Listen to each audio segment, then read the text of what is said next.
Avocado. You are now listening to The Young God, a podcast for the gods.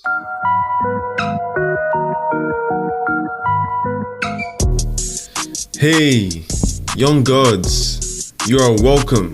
Welcome. I'm your host, Rodney Amalkache, and this is the season finale. Yeah, this is where the buck drops and the train stops. It's been a good run, but all good seasons must come to an end. And before I go any further, I'd like to thank you all for coming on this journey with me, for lending me your ears and your time week in, week out, for taking this podcast personally and seriously. I mean, just the other day, a listener called Sadia posted a 5-minute video on Instagram talking about how The Young God was the first podcast she ever listened to and how it's her favorite podcast. And honestly, that touched my heart. Like, I felt something where my heart is supposed to be. And the most interesting part about the whole thing is that she's actually a really shy person. She doesn't usually post videos of herself on Instagram, but her first ever IGTV video was about The Young God. If that isn't special, I don't know what is. Someone said I should get used to this by now, but I can't. It's great. It's dope. It's, you know, no one starts out expecting these things, but then when it happens, you just gotta be like, God damn. You're just humbled. Because some of the feedback I get from you guys, some of the love I get from you guys, I can't lie, man. It's sweeter than mother's milk. It's so heartfelt. It's so sincere. Your support is immense. And I swear to God, it's a pleasure that I get to do this. And this show is nothing without you guys who tune in. So thank you from the bottom of my heart. Have you heard a God cry? Because y'all finna make me shed some holy tears on this mic. Breathe, Rodney. Breathe. Alright, so today's episode is part 2 of an episode from last season. If you remember, I released an episode talking about the 3 mental attributes that make you irresistible to people. And they are humility, curiosity, and empathy. The episode is called What Makes a Person Irresistible Part 1. I highly recommend you check it out after this, and don't worry, these episodes can be enjoyed in no particular order, so you don't have to like go rush and listen to that one first. Be good. And I did this one because I wanted to make a point that a God mustn't just think a certain way. He or she must appear a certain way to complete the experience. You know what I mean? Because perception is everything, and people tend to treat you how they see you. So in my mind, it's like a God must be physically sound just as much as he or she is mentally sound. Because let's face it, the physical is what people are attracted to most of the time. You will hardly have an opportunity to make an impression with your awesome personality if you've not taken care of yourself physically. I know people are shallow like that, but that's okay. The game is the game. And let me show you how to play.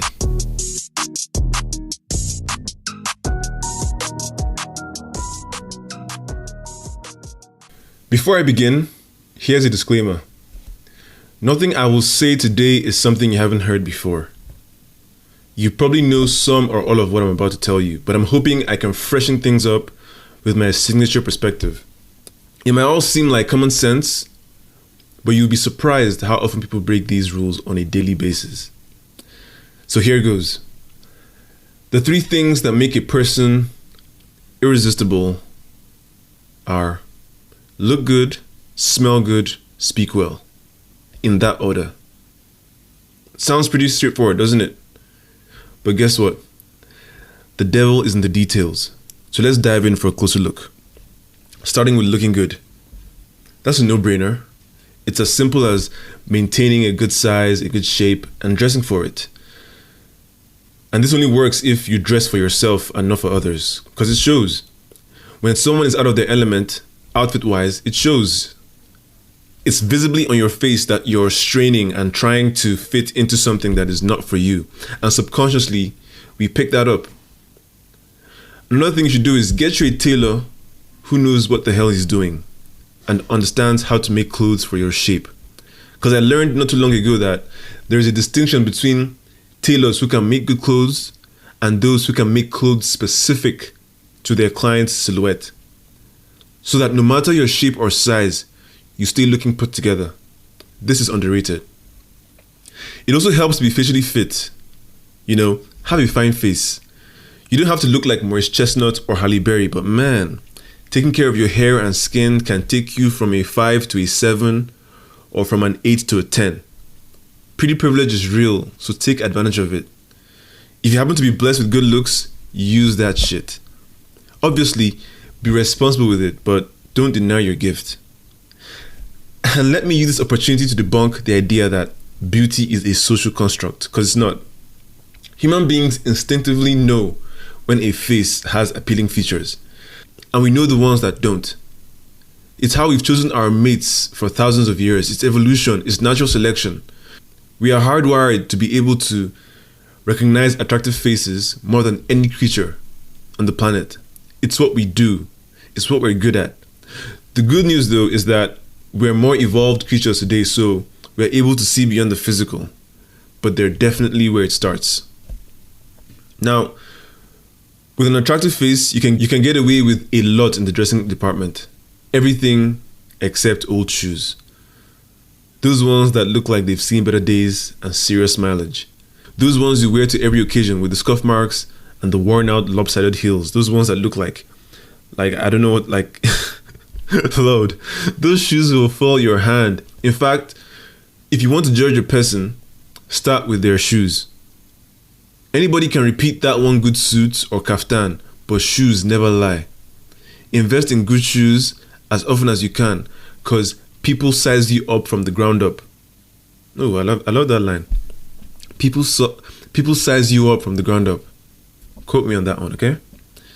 So if your outfit is dope and your shoes are off, it sends a subconscious message, especially if you're a guy. Babes can write you off like this as an unsuitable mate based on the quality of your footwear. Stay woke. So once you've got your physical appearance taken care of, it's time to focus on the smell of things. I cannot overstate the importance of smelling good, people. You can get away with poor dressing and old shoes, but a bad smell, that's straight to hell. That shit will have even St. Peter turning you away at heaven's gate. So many people commit social suicide by paying little or too much attention to how they smell. This isn't about just your body odor, by the way, but your breath as well. Yeah, the stench coming from your mouth. Oh Lord, mouth odor has failed many a man. Body odor is easier to get away with though, but bad breath, that shit is literally in our faces. And it's particularly evil because you can't even point it out to a person unless you want to hurt their feelings. So you just have to grin and bear it. It's the worst. And do you know how ignorant a person has to be unaware that they have body odor or bad breath? It's like, don't you care that someone might be suffering in silence on account of your stench? Because you may look like $1 million, but be reduced to a penny on account of how you smell. Yeah, take that one to the bank. You may look like $1 million, but be reduced to a penny on account of how you smell. It doesn't matter what fancy words come out of your mouth. If it is followed by a putrid smell, it will be badly received. In fact, your smell is so crucial that it can make your minor flaws become major crimes. That's how much people hate to be assaulted by bad smells. It's just plain disrespect. I don't even know how else to put it. So guys, take this seriously if you're not already. Invest in mints, gum, and mouthwash. Periodically check your breath by cupping your hands to your mouth and blowing into it. Then have a sniff and then do the needful with that information. And what's funny now is that masks have become a must in the age of Corona. So if you were never aware of your bad breath, you are definitely aware of it now. So tell me, people, how does it feel? How does it feel to get a taste of your own medicine, knowing that your friends and family have been suffering in silence each time you came close? I swear, it's a sobering realization. My advice: drink water regularly to rinse your mouth and wash away odor, causing bacteria. Because when they say drink water regularly, it's not just for hydration. It's a matter of social distancing. It's not just about you. It's for everyone's sake. Also, take deep breaths through your mouth from time to time to let that bad air out. You know, don't be keeping your mouth closed for hours and then you just open it when you're talking to someone. That's just rude, man. Do whatever it takes to not spoil your market. Just go on Twitter right now and see how they ridicule people with bad breath and body odor. They are ruthless. As for your body, apply deodorant. That's a no-brainer. Go to the store and just pick one, anyone. They all do pretty much the same thing, in my experience. Where I get particularly picky and serious is when it comes to colognes and perfumes. Because it's not enough to spray them on. Not all scents are made equal. Some scents are just trash. They don't make you smell good. They just make you smell different. And they irritate the nose. Just allow me to bust your head for a second, right? Are you with me, guys? I hope you are, because I know I've been speaking for some time, but we're about to get to a break. But just let me bust your head real quick. Do you know the secret to smelling good? Sweat. Yeah. The secret ingredient to smelling good is sweat. It's weird, right? Because sweat is like what causes bad odor. So let me explain. Because I know a lot of people hate sweating, and that's fair. But I found that sweat isn't a bad thing. In fact, some of the best things in life happen when you're sweating. But if you get too much of it and let it get old and stale, it becomes a serious problem. Perfume is great, but the trick is not to drown it all in perfume. You need only a hint. I'd say about 20% perfume mixed with 80% of your own perspiration. If you're able to get that perfume that goes well with your sweat, your chemistry, your natural musk, you'll be irresistible, especially to the opposite sex. Trust me on this one, guys. Trust the young god. And I know this isn't common sense. It's not something anybody can tell you unless you look for it. And you know me, I like to know things. So just keep that in mind. Sweat is good when it's mixed well with your perfume. And once you found your scent, the last thing to know is how to apply them with finesse. Don't just spray them willy-nilly. Don't just soak yourself in perfume. That's a turn-off. That's too much. That kills the entire effect. I learned watching my dad that the best place to apply perfume is your pulse areas, such as your wrists, your inner elbows, your collarbone, and behind your neck. Also behind your ears, but behind your neck. This is so cool because when you spray behind your neck, when someone hugs you, they instantly pick up the scent and immediately they think highly of you because you smell nice. I can't count the number of compliments I've gotten from that move. It's undefeated. And one last thing. Guys, gents, my men in the house, if you're listening, remember this. A girl will notice your cologne before your Gucci belt. Stay woke. Let's take a break.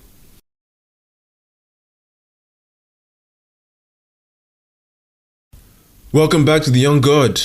Wow. I hope you guys are feeling what I'm selling. I hope you're receiving what I'm giving because I think I'm on a roll right now. If you're still with me, we've talked about looking good and smelling good. Now it's on to the last piece of the puzzle. Are you ready? Okay, so once you've taken care to make sure your mouth doesn't stink, you can open it and speak. But make sure that when you speak well. Because it's not just what you say, it's how you say it. Have a good command of whatever language you're communicating in. If you have an accent, own that shit. Regardless of if it's strong or soft. Master it, it's yours, and then speak with confidence. Grow your vocabulary. Vocabulary is everything. It's so important because a person with a limited vocabulary will most likely be a weak thinker. But the stronger your vocabulary, the more feelings you can express, the more events you can describe, the more things you can identify. Your confidence increases. The quality of your conversations go up. Whether you're speaking in person or via text message. I cannot speak too much about this. And gents, brothers, men in the house, speaking well comes in handy when you're toasting mature, intelligent women. Such women appreciate a thinking man. a man with rich vocabulary, a man who has the ability to express even the most nuanced thoughts and emotions. In fact, when you think about it, half of seduction is the words you use. That's why they say a man falls for what she hears. Stay woke, guys. Stay woke. There are times when I hear someone use certain words and I immediately think highly of them. I'm sure you can relate, right? One word that gets me is serendipitous or serendipity. When a person uses that word around me and when they use it correctly, I automatically see them as intelligent. They can do no wrong again in my eyes. It's weird, but that's how people are, you know? So that's why it's good to have a very good command of your language. And to do that, you got to invest in apps and books in order to grow your vocabulary. I've been using this app called Elevate for the past 8 months, and it's leveled me up tremendously in all kinds of ways. When it comes to speaking, writing, reading, comprehending, and expressing words, the whole thing, that app is perfect. And I never pay for stuff on the App Store, but this app, I have a yearly subscription. That's how good it is. Another tip, look people in the eye when you talk to them. I didn't say look into their eyes. Oh. This is not Twilight. This is not Sex and the City. This is not... Just maintain eye contact with people when you talk to them. It shows confidence and it compels the person you're talking to listen actively while you speak. As if to say, don't you dare drift off while I'm speaking to you. It engages them and holds their attention. Also, be polite when you speak. This goes without saying. Have respect for people. Try to, even if you're going to offend them, you can be polite about it. You know what I mean? And then whatever you do, speak the truth. Speak with energy and passion, because most of the time, it's not usually the reasoning behind your idea that moves people. Just the sight of you visibly enjoying the idea you want others to accept can make the biggest skeptic a believer. Case in point, me and this podcast right now. If I was talking like, speak the truth though, and be polite, and don't be an asshole, you guys would not think I'm credible. You think I'm wasting your time. But because of my genuine interest and passion, it makes you stand up and take notice. You know what I mean? So, believe it or not, the manner in which you speak, the words you use, and the ideas you promote say a lot about you. Are you cool and casual, or are you obnoxious and snobbish? Do you speak ill of others, or do you bless with your words? Do you argue incessantly, or do you pick your arguments? These things go a long way in your ability to maintain your credibility and likability in the most hostile situations. Whew. And finally, we're almost done. And finally, it's an absolute blessing to be able to express yourself clearly and confidently.